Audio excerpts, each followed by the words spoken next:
ये कहानी है थाईलैंड के एक छोटे से गांव की, जहां एक छोटी सी फैमिली रहा करती थी, जिसमें लिसा, जोसेफ और उनका एक बच्चा था। लेकिन लिसा आम महिलाओं की तरह नहीं थी। उसे काला जादू करना और सीखना काफ़ी पसंद था।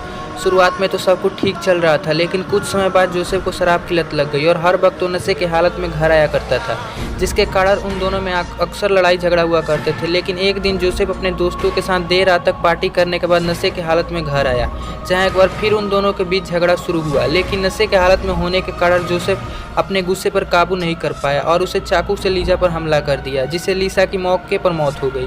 लेकिन जब जोसेफ को होश आया तब उसे अपनी गलती का एहसास हुआ और उसने अपनी गलती को छुपाने के लिए लिसा के लाश को अपने घर के पास मौजूद दलदल में फेंक आया।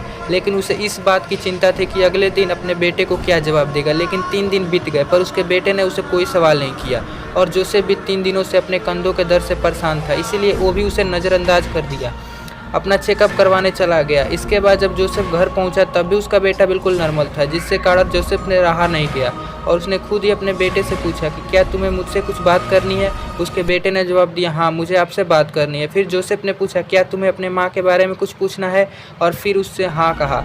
फिर जोसेफ ने उससे पूछा, क्या तुम ये जानना चाहते हो कि तुम्हारी माँ कहाँ चली गई। उसके बेटे ने कहा, नहीं, मुझे बस ये जानना है कि माँ का चेहरा इतना सफ़ेद क्यों हो गया है और आप 3 दिनों से उन्हें अपने कंधे पर बिठाकर क्यों घूम रहे हैं। ये सब सुनकर जोसेफ बेहोश होकर वहीं गिर गया। वैसे आप जोसेफ की जगह होते तो आपका रिएक्शन क्या होता, कमेंट सेक्शन में ज़रूर बताइएगा।